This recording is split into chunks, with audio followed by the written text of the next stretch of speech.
I want to welcome you guys to a Redstone device that is going to be used in the survival world really soon.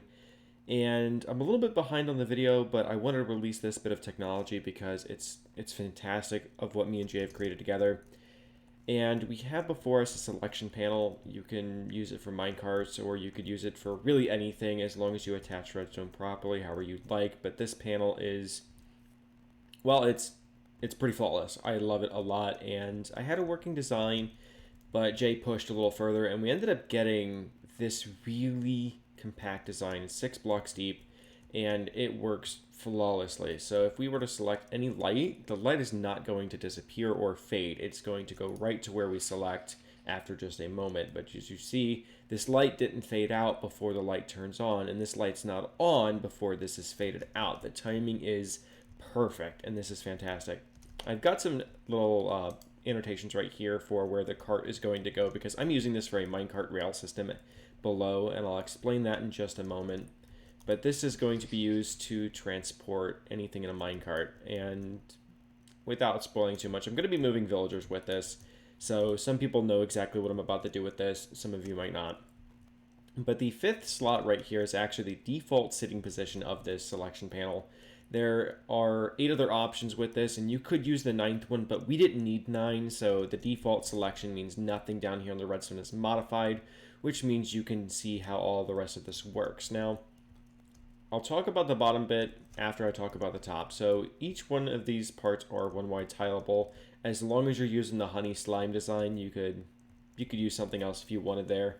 But there are 3 parts to this. There's the light indication system, which is just a cauldron on a piston, and it detects that the cauldron is either there or it's not. And if it is, it'll directly power just one lamp. The rest of this is pretty fast. So this is the reset line, and we're using Quasi to update all of these pistons. So if I were to place a block, that's going to get updated by Quasi because Quasi actually works 2 blocks down. So up here, this is 3 blocks away. This is everything being turned off. When we update, it's going to activate this, and it's going to turn a torch on. So if I were to select the first one right here, that's going to extend downwards pretty quickly. And this happens really fast. So I'll try to demonstrate it again so you can catch it. But watch this piston right here, that redstone block. It just gets held just a little bit longer than the reset line. The reset line gets instantly ticked from the observer, and then we hold this for 3, which is just 1 redstone tick longer, and then that keeps it down. Because these aren't no longer getting updated by the time that that's happened. Now down here, I wanted to be able to control a circular rail system. So in the default position, with nothing being selected down here, you'll notice that half of the redstone blocks are up and half of them are down, and this is due to the way rails are coded. They just work this way, and this half works in this direction inverted, and then this half works on this direction uninverted. And that's just how this works. I don't know how else to say that, but due to the way the rails work and not understanding what we want them to do, I have to tell it what to do through what the game defines. And up above, I have some observers on instant 1 tick lines of redstone so that I can move these up and down. There's no held redstone in this because otherwise it created a lot of problems. So I had to make sure that I was just able to spit blocks up and down. So this would not be compatible on Bedrock, but it is for Java.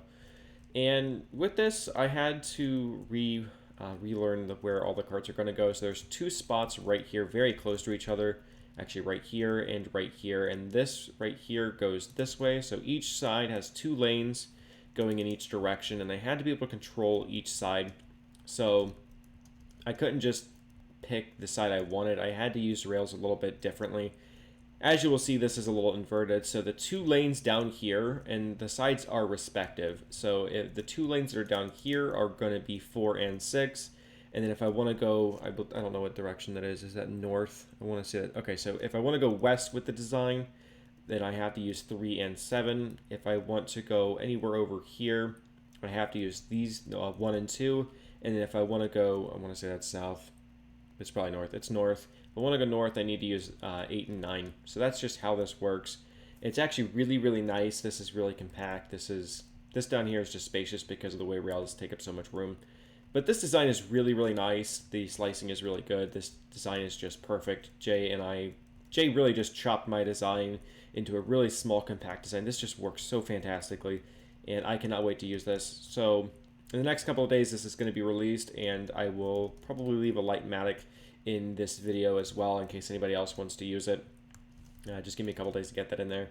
But this is the most flawless designed selection panel I've ever used, and I have used quite a few of these in the past. So this is just beautiful.